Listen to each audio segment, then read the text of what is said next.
Sony TV के show कथा अनकही में हम सब देख रहे हैं। यहाँ पर फाइनली दुबई जाने वाले हैं कोई और नहीं बल्कि कथा और वियान। जहाँ पर एसएन ने ले लिया था फैसला कथा को जयपुर भेजने का। लेकिन अब इस बीच यहाँ पर कहानी में एक और इंटरेस्टिंग ट्रैक हम सबको नजर आएगा, जहाँ पर वियान ने एसएन के सामने कह दिया कि चाहे कुछ भी क्यों ना हो जाए, लेकिन कथा अगले 3 दिन बाद वियान के साथ दुबई जाएगी।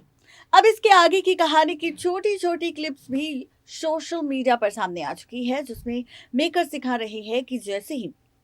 दुबई पहुंचेगा वियान कथा के साथ और यहाँ पर होगी उनकी बिजनेस मीटिंग। तो इस बीच यहाँ पर जो वियान का बॉस होगा वो बॉस ही खोलेगा राज, वियान की सारी सच्चाई बताने वाला है वो कथा को कि यहाँ पर जिस मीटिंग के लिए वो दुबई आए हैं इंडिया से, ये मीटिंग तो वीडियो कॉल पर भी हो सकती थी, लेकिन यहाँ पर वियान ने ही जिद की थी दुबई आने की। अब यहाँ पर जब ये बात कथा को पता चलेगी तो उसे बहुत गुस्सा आएगा वियान पर, और ऐसे में जैसे ही मीटिंग पूरी हो जाएगी उसके बाद कथा अपना गुस्सा दिखाती नजर आएगी वियान को, और वियान से कहेगी कि जब ये मीटिंग वीडियो कॉल पर हो सकती थी तो उसने यहाँ पर दुबई आने का फैसला क्यों लिया।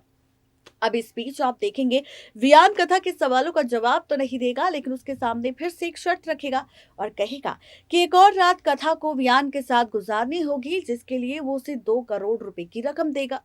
अब जब ये बात कथा सुनेगी तो उसे और झटका लगेगा कि भाई पहले तो उसकी मजबूरी थी जिसके लिए उसने वियान के साथ एक रात गुजारी, लेकिन अब उसकी ना तो ऐसी कोई मजबूरी है और ना ही उसे पैसों की जरूरत। और अब आप देखेंगे कि वियान के इस ड्रामे को देखने के बाद कथा को वियान पर बहुत गुस्सा आएगा, और ऐसे में वियान से नफरत करने लगेगी कथा, जहां पर वियान की शर्त को रखते ही अब कथा वियान को सबसे पहले तो थप्पड़ जड़ने वाली है और वापस इंडिया जाने वाली है।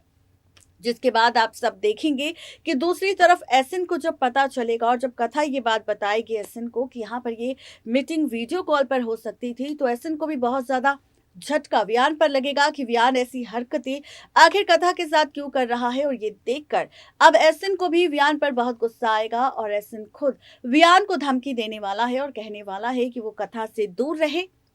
और साथ ही ये भी कहेगा कि वो जिस तरीके का ड्रामा कथा के साथ कर रहा है, कथा वैसी लड़की या वैसी औरत बिल्कुल नहीं है जैसी वियान सोच रहा है। अब जब वियान को थप्पड़ पड़ेगा तो उसे भी इस बात का एहसास होगा कि जो इमेज उसने कथा के बारे में बनाई थी अपने दिल में, अपने दिमाग में, वो गलत थी। यहाँ पर कथा वैसी औरत नहीं जो पैसों के लिए कुछ भी कर जाए। यहाँ पर यानी कि ये जरूर था कि उसकी कोई मजबूरी थी जिसकी वजह से कथा ने एक रात वियान के साथ गुजारी थी। अब देखना ये दिलचस्प होगा कि आखिर इस ड्रामे के बाद किस तरह से बदलेगी जिंदगी कथा, वियान और एसएन की। आज के लिए सिर्फ इतना ही। तब तक ले गुड बाय।